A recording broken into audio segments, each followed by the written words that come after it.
3. Diba? Happy family. Hello mga kalingap. Hello mga kalangga. Please subscribe Jen's Journey.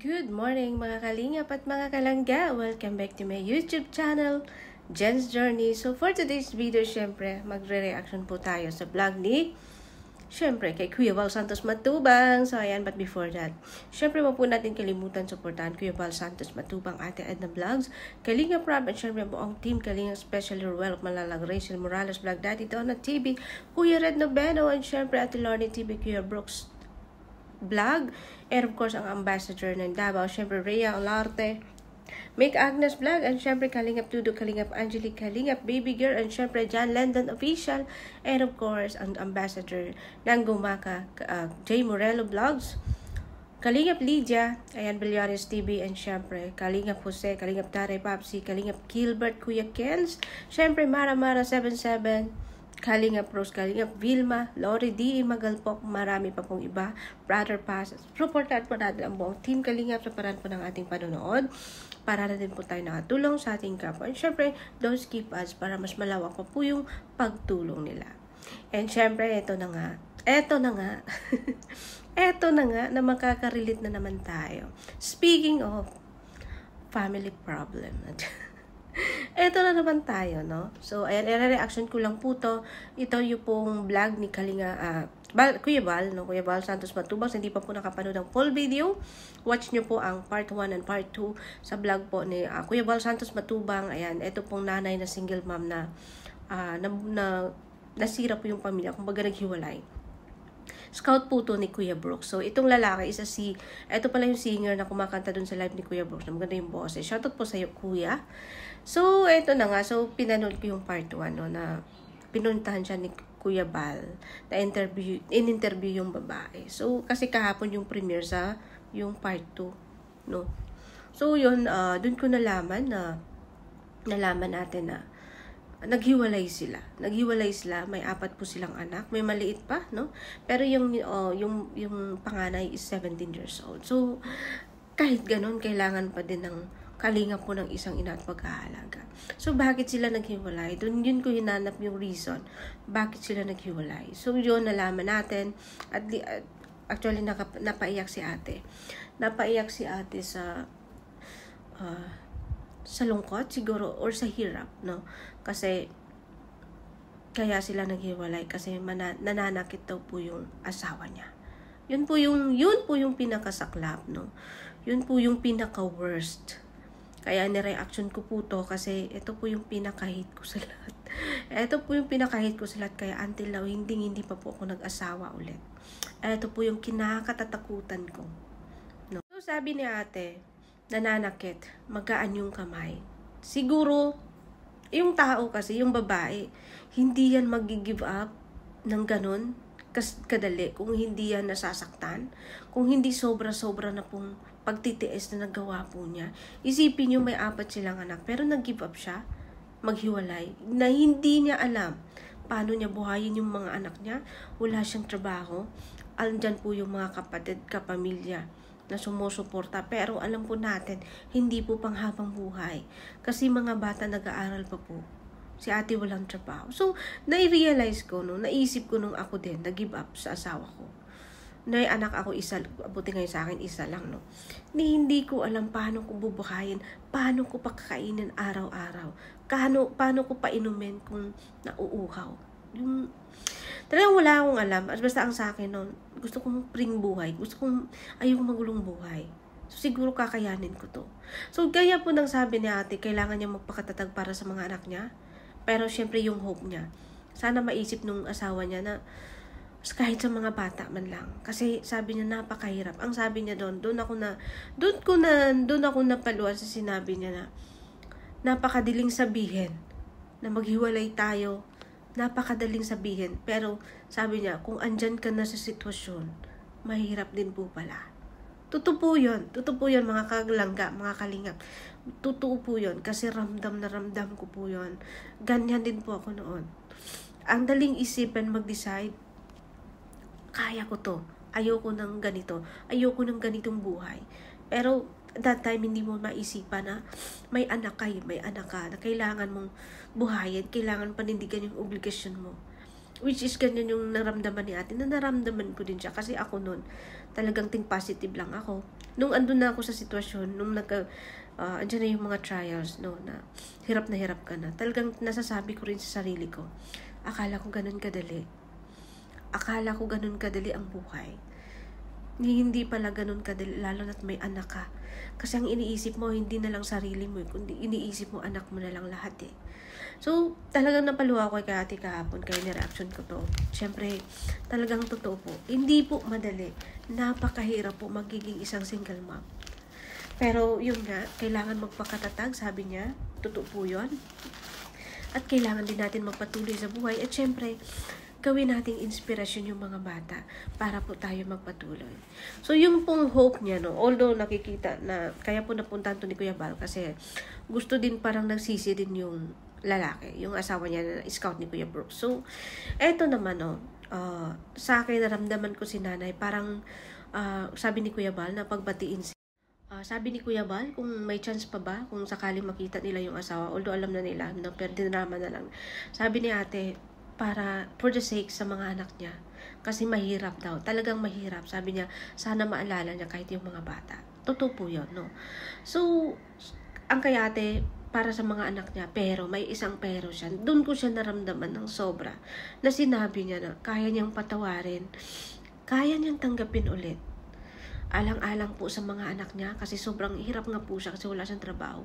Pero, hindi na niya uulitin yung pananakit kasi nga daw sabi niya kahit hindi, although we don't know kung ano yung whole story nila, kung ano yung buong kwento, kung ano yung punot dulo, kung ano yung ugat sa kwento at story ng pagsasama po nila, no? Base lang po sa kwento ni ate, sa nakikita natin, doon lang po tayo nagbabase. Pero sa si ate nararamdaman ko siya na sobra na yung pagtitiis niya. No? Hindi sa hinusgahan ko yung asawa niya ha. Mamaya i-explain ko din yung side doon. So naramdaman ko kaya na sobra na siyang nasasaktan at sobra na siyang nahihirapan. So ako din guys, no, ayoko din yung ganyan na mananakit ka pa. Hirap na nga kayo sa buhay. Sinasaktan mo pa yung asawa at anak mo. Napakahirap nun. Ayoko rin makita yung pamilyang ganun. Kami, I admit, mahirap po kami. Pero nakikita ko sa mama ko at sa papa ko, hindi po sila nag-aaway. Siguro guys, isang beses ko lang hindi na matandaan na nag-aaway yung mama at papa ko. Yun lang po yung isang beses.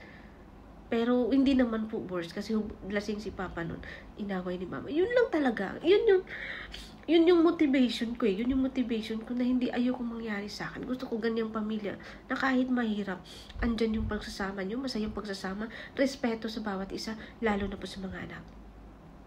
So, eto si ate, talagang ramdam ko siya na talagang sobrang na siyang nasasaktan at sobrang siguro hirap na siya. Siyempre, nakaka-stress po yun guys. Kung yung asawa mo mananakit every time na, kunwari sabihin natin nakainom or may konti ka lang nagawang mali, sasaktan ka na, magkaan yung kamay, sabi ni ate. Mahirap po yun. Na sobrang nakaka-stress po yun. Ako, hindi lang yun mangyari sa akin kasi kung may lalaking ganun sa akin, kaya nga hindi ako nag-asawa ulit kasi takot ako sa ganyan. Kasi hindi ako sa takot sa ganyan, takot ako na baka makagawa din ako ng masama. Kasi ako ayaw ko talagang magpaganyan-ganyan, pakamartir ka. Lalaban talaga ako. Kaya umiiwas ako, no? Kaya hindi pa talaga ako nag-asawa hanggang ngayon. So balik tayo kay ate. Sobrang siya nasasaktan sa feel ko sa kanya. Kasi sabi niya, yan lang yung pakiusap niya. Huwag nang gawin ulit. Tatanggapin niya para sa mga anak niya. Pero sana magbago na. Kung makikita daw niya na magbago. So, mapifeel mo po kung gaano po kasincere si ate. Si ate Joanna ba yun? Si ate na sabi niya, kung makikita niyang magbago at sincere yung asawa niya sa pagbabago, pagbibigyan niya ulit para sa mga anak niya. Isipin niyo yun. Hindi ka ganon bilang ako, bilang isang babae, hindi ka ganon. Kung hindi ka sobrang nasasaktan, kung hindi ka nahihirapan sa pagsasama niyo, hindi ka ganon. Hindi ka ganon na mag-give up ka na lang, na may mga anak pa ka, hindi mo alam kung paano na wala kang trabaho. So si ate, nararamdaman ko po siya, nang ganun po siya siguro nasasaktan, no? So anyway, so ayan ate, maraming salamat, no? Alam ko, masaya ako na kahit papano nagpakatatag ka para sa mga anak mo. Ipagpatuloy mo lang yan, no? Ganyan talaga ang buhay. Wala pong pamilyang perfecto, pero may solusyon naman po dyan. So ikaw, hindi ako naawa sa magulang na ganito ganyan sa tatay. Doon ako naawa sa mga anak, no? Doon ako naawa sa mga anak na every time na wala kang ipakain, lalo na po kung nag-aaral. Yan po yung pinaka-worst, no? So, eto naman dito kay tatay. Nakalimutan ko yung pangalan, sorry. So, yung mataganda pa naman yung boses. Yung gaano kaganda yung boses mo, panindigan mo naman. Kung gaano ka po ka-responsabling lalaki. Sorry to say, hindi ko sinasabi na ganun ka po bilang isang lalaki. Ang sa akin lang, wala pong taong perfecto. Alam ko siguro nagkakamali ka. May attitude ka, pero kayang-kaya mo po yung baguhin para po sa mga anak mo at sa asawa mo. Hindi ko po lubos maisip kung ini-imagine ko lang nung time na sinasaktan mo yung asawa mo, na nakaya mong tingnan yung mga anak mo na tumutulong yung luha habang nakikita yung magulang nila, yung ina nila, na sinasaktan mo. Yun po ako naiyak, no? Kasi isa mga bata po. So, sana po ikaw po tatay, no? Kung sakali man po, bigyan ka po ng pangalawang pagkakataon, tanggapin ka ulit ang asawa mo. Yun po din yung pakiusap ko. Magbago po tayo para po sa mga anak natin. Tatay, napakapogi po ng mga anak mo. Napakaganda po ng mga anak mo. Yan po yung gawin mong inspirasyon para magbago sa iyong buhay. Hindi pa po huli ang lahat. Yung mga anak mo, palaki po yan. Balang araw, aanihin mo po yan. Hindi pa po huli para ikaw ay magsisi. Para sa ngayon palang bata pa yung isip ng mga anak mo. Pero alam na nila kung ano yung ginagawa mo at nangyayari sa inyong mag-asawa. Pero yun nga, hindi pa po huli ang lahat para ikaw po ay humingi ng tawad. Bumawi sa mga anak mo. Kumbaga babawi ka sa time sa kanila para matakpan yung kumbaga kung may galit sila sa'yo or hinanakit. Kasi normal po yun dahil po sa ginagawa mo kay nanay. So, normal po yun, no, tatay, no? Sana sa susunod, kung may anger tayo or kung may ganyan tayong ugali or galit tayo, siguro, for example, nakainom ka, kung ako sa'yo, pag-uusapin mo, no? Kung hindi mo naman ganun ka-worse yung nagawa ni nanay para saktan mo siya. Yan po yung pinakakalaban ko na although tayo, lahat po kaming mga babae, wala po kayong karapatan na saktan po kami. Yun lang po yun. Kahit sinong babae, wala po kayong karapatan. Kahit sinong lalaki. Mahal nyo, diba? Mahal nyo asawa nyo, mahalin nyo po. Gaya nga sabi ng asawa mo, ni nanay, dapat po ba, di ba dapat pag asawa minamahal, hindi sinasaktan? Yun po, yun po yung nakakaiyak, no? Nakakaiyak kasi, kumbaga yung pakiusap niya, kasi siguro punong-puno na siya, no? Dapat di po ba, yung asawa minamahal, hindi sinasaktan? So sana po, no? Sana po ikaw tatay, maisip mo, no? Hindi pa po, it's not too late para magbago, humingi ng tawad para sa mga anak mo. Malaki na yung mga anak mo, palaki na sila. Nakikita ko, naiyak ako nung nakita ko yung panganay mo na parang ang tingin ko, ramdam ko, mga mabait yung mga anak mo. So, wag mong sayangin yung pagkakataon. Wag mong sayangin yung pagkakataon para sa mga anak mo na balang araw magiging proud sila bilang anak mo para sa'yo. No? Di ba po huli ang lahat? So, ayan. So, ayan, maraming salamat kay Kuya Val. Siyempre kay Kuya Brooks na na-stout po sila. No, sana po, no, isa lang po din yung pong hope ko na magkaayos po sila. Hindi pa po huli ang lahat, no? Hindi pa po huli ang lahat para po magbago at ayusin po ang pagsasama nila. So, sana po, kay ate at kay kuya, kung sakali man po magbago or magkaayos po kayo ulit. Lalo na sa iyo, tatay, sa asawa mo. Bumawi ka po, no? Bumawi ka po para sa mga anak mo at sa mga asawa mo. Mahalin mo po yung asawa mo. Kung may mga problema, di baling mahirap tayo. Basta masaya po yung pagsasama, walang gulo sa loob ng pamilya. Makakaraos din po kayo.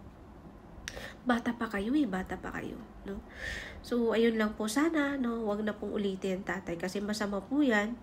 At syempre, mapapasama ka po yan kasi pwede ka pong makulong pag ikaw po ay nanakit ng asawa. Kung asawa mo seryoso, na ipakulong ka, na wala ng awa sa'yo, kawawa ka po, pwede ka pong makulong. So, ayan lang po sa kay nanay. Siyempre, maraming salamat kay Kuya Bal sa hindi pa po nakapanood ng full video. Panoorin niyo pong full video kay Kuya Bal Santos Matubang na vlog. And siyempre kay Kuya Brooke, support din po natin.